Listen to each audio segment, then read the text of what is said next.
मालवणमधील दुर्घटनाग्रस्त झालेल्या छत्रपती शिवाजी महाराजांच्या पुतळ्याची पाहणी करण्यासाठी आज एका बाजूला महाविकास आघाडीचे सगळे वरिष्ठ नेते आलेले असतानाच विशेषतः आदित्य ठाकरे आलेले असताना त्याच दरम्यान आपण बघतोय नारायण राणे देखील या ठिकाणी दाखल झालेले आहेत आणि त्यामुळे आपण बघतोय नारायण राणे समर्थक आणि ठाकरे गट आमने सामने या निमित्ताने आल्याचं पाहायला मिळतं। राजकोट किल्ल्याच्या परिसरातील ही दृश्य आपण बघतोय।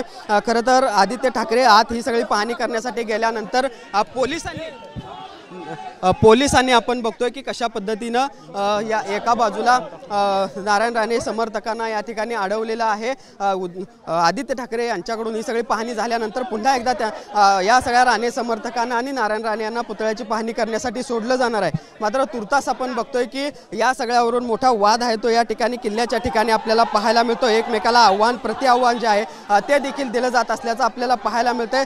दोन्ही बाजूचे कार्यकर्ते जे आहेत ते आता आक्रमक झाल्याचं देखील आपल्याला दिसतंय आणि त्यामुळे आपण बघतोय वातावरण या ठिकाणचं तणावपूर्ण देखील झाल्याचं आपल्याला दिसतंय।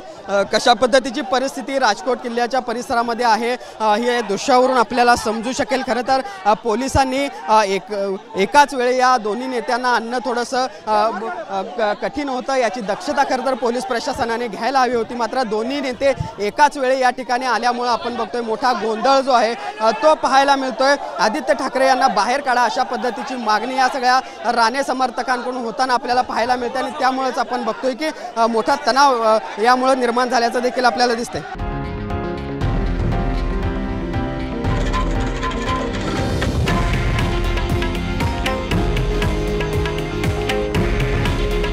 हे आहे देशातील नंबर 1 न्यूज नेटवर्क आणि आपण पाहत आहात TV9 मराठी।